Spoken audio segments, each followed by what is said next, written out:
We're the largest snacking company in the world. That everyone in the business is a leader and have a role to play. So it just naturally made sense that, my career would progress. And I wish someone had told me when I was in high school that that was an option. It's all about maintaining relationships and have such a wide array of academic backgrounds in the CCAS. A strong network of women here to help you.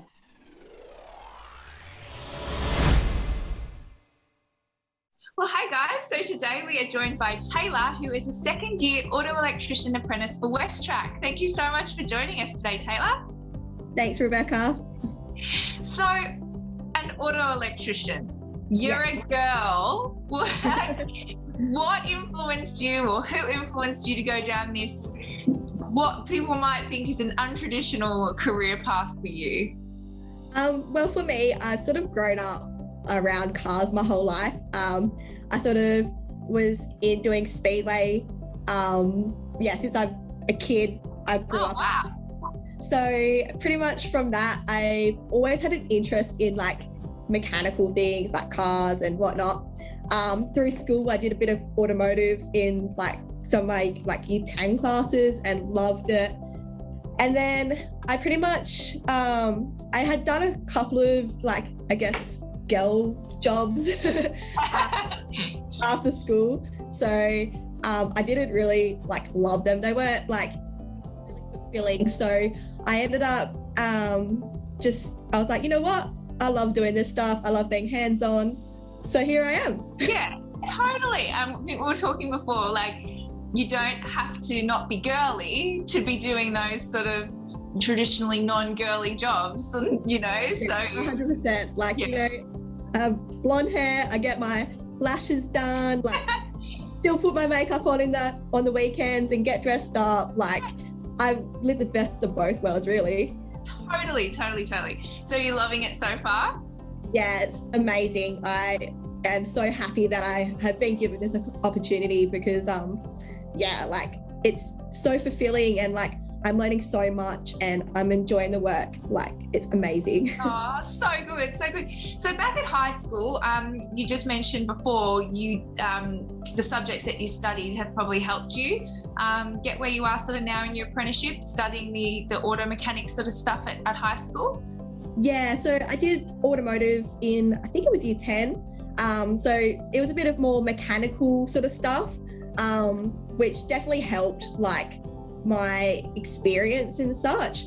It's about the only technical experience I probably had to put on my resume as such, besides life experiences of working in the shed with my dad and whatnot. But I feel life experiences are actually a little bit better to have than just knowing you've completed a pre-app and whatnot. If you have the passion for it, I think that's where people really catch on to you. Oh, absolutely. And you can tell that you do, just the way you talk about it and everything. So with sort of your personal attributes, what personal attributes do you think that you have that's helped you succeed so far? I think probably the top one is being very strong-willed. It's not an easy job, just to put it straight, it's not easy, and you do have your troubles every now and again. At the end of the day, it is a male dominant work environment that you're in, and you have to accept that, and there is going to be that little bit of criticism here and there. But if you can get through that and just keep your mind on it and show people that you are as good as you can, you'll be respected and appreciated so much. And I feel as long as you're respectful to everyone and try your best, you'll be accepted in the workshop. Yeah, absolutely. That's 100% correct. So can you tell us about your apprenticeship so far? Can you tell us a bit about who WesTrac are? Because a lot of people may not have heard of WesTrac. And how's the apprenticeship and what do you sort of do on a day-to-day basis? Yeah, so WesTrac are a Caterpillar dealership. So Caterpillar is a machine, so heavy machine and equipment brand. They're actually American, and we are the top Australian dealership for them. So pretty much on a like at WesTrac, we build machines. So they get shipped in from America and then we build them. They go to the mine sites, they go to civil like companies. We also do servicing and like rebuilds of them. We make components, all sorts of things. We have a parts distribution center. So yeah, it's a pretty big company and well known in Australia. And especially to the mining industry, which is obviously a great industry to be in like WA especially. So day to day, so my first year I was based at New Machines. So at New Machines, for auto-electrician wise, we pretty much built brand new machines straight off the wharf and put on customer add-ons. So most of our customers are BHP, Rio Tinto, all the big mining companies. Plus we also do have like small civil companies as well. And so every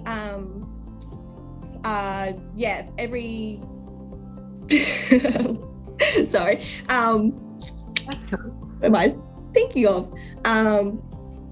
Like, so you build the machines for these companies. Yeah, that's what I was trying to say. Sorry. So companies, they all have their own like what they want of customer add-ons, I guess. Yeah. So we just build them to their spec. So say for BHP, they are quite a big company and usually want the whole deal, everything you could name of, every single light, every beacon, every isolator, the whole lot. Whereas maybe the smaller companies, they'll only want a couple of things that we add on. So usually as an auto electrician, we make harnesses. So for e-stops, which are like your emergency stop systems, isolators to isolate the machine. We also have like beacons, extra lights, like boarding lights and whatnot. We also have like some like emergency shutdown systems called WES boxes. So we like build them into machines and stuff as well. So on a day-to-day basis, we pretty much do a lot of that kind of stuff.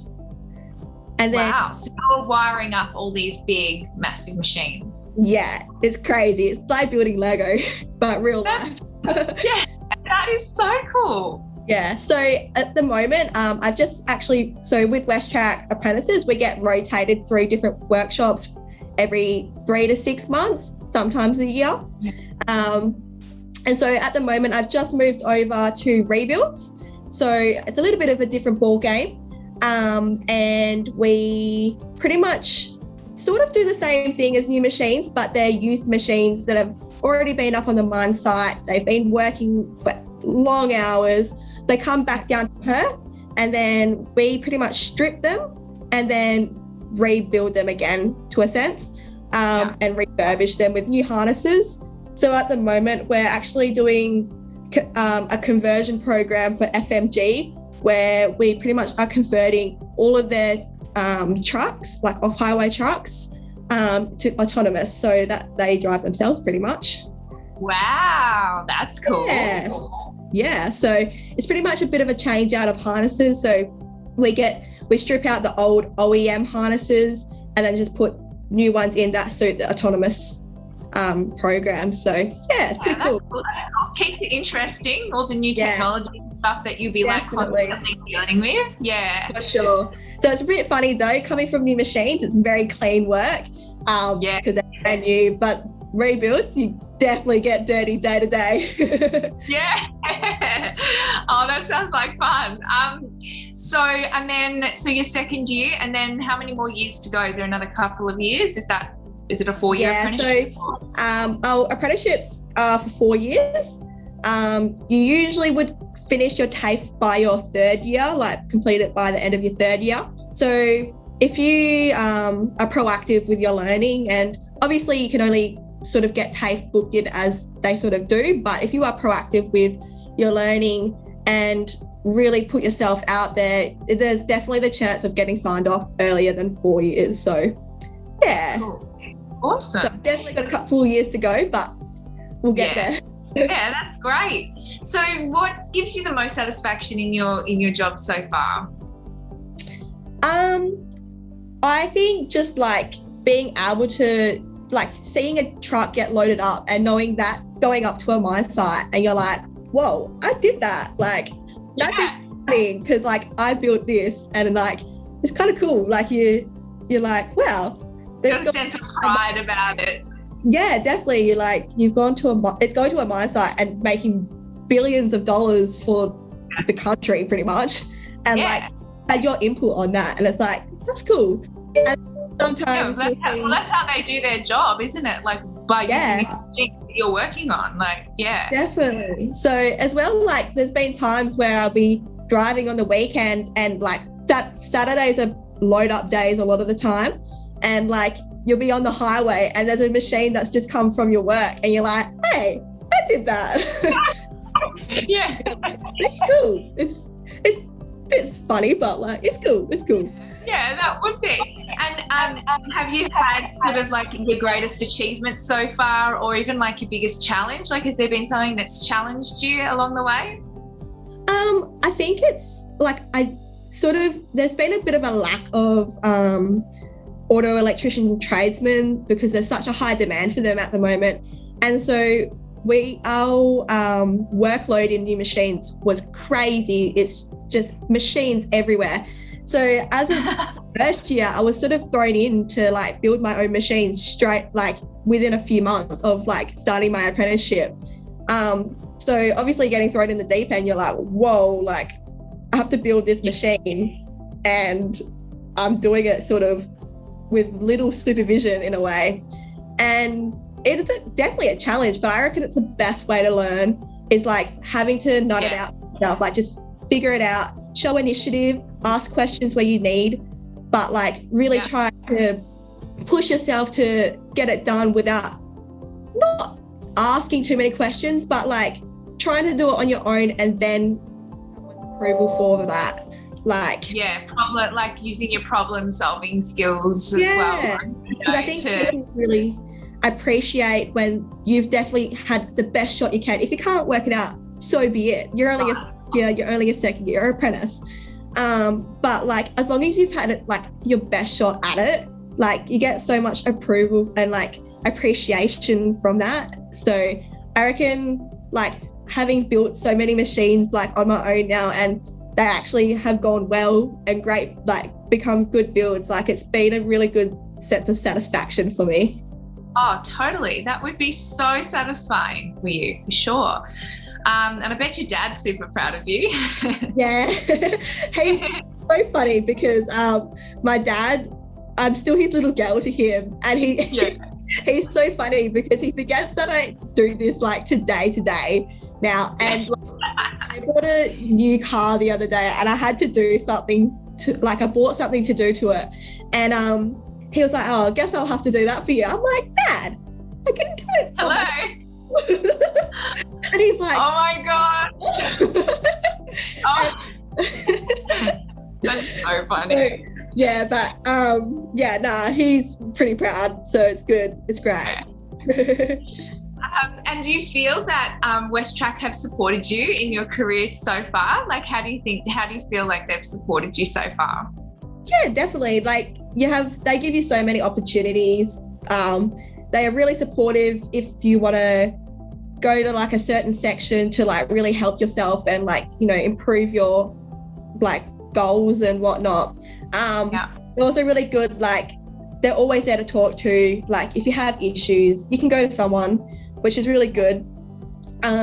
So yeah, they're really good in the sense that they're always there, and all the workshops, everyone's usually so lovely. Like if you have a question, they'll answer it for you. Like no question is a stupid question. The only question that's stupid is the one you don't ask. So totally, exactly, Oh, that must be so good. That must be great to feel like you can, you know, approach anyone and it's not a scary environment, even though you're around all these amazingly huge machines, you know. Yeah, definitely. Sure. Yeah. Oh, cool. I'd love to see the workshop that you work in. I think it would be awesome. Yeah, definitely. It's so daunting at first, but like once you're in it, it's like, whoa, this is cool. Cool. This is cool. So do you have any advice that you would give young students out there who are listening, probably in particular young female students who may be thinking, yeah, this sounds really cool, like this could be for me? Do you have some advice for them? Yeah, so I think like really make sure that you are really passionate about doing it, because there's nothing worse than getting into a workshop and you're like, you know what, it's not really for me, like you're not really interested. So I feel like if you are a bit unsure, definitely go down the path of, well, even if you are sure, go down the path of like getting a pre-apprenticeship, do some work experience at a workshop or whatnot, and really get a feel for it and understand what it's all about. Because I feel like there's nothing worse than like an apprentice starting, it's not really for them, and then they fall out of it, and then someone else that's been applying for a million years misses out, you know? So I reckon definitely make sure you get your feelers out and really make sure you're passionate about it, and just be really positive, like, you know, really express like how interested you are with it, and you'll definitely like find a really good pathway. Yeah, awesome. And so if students are listening and they'd like to find out more information, where should they head?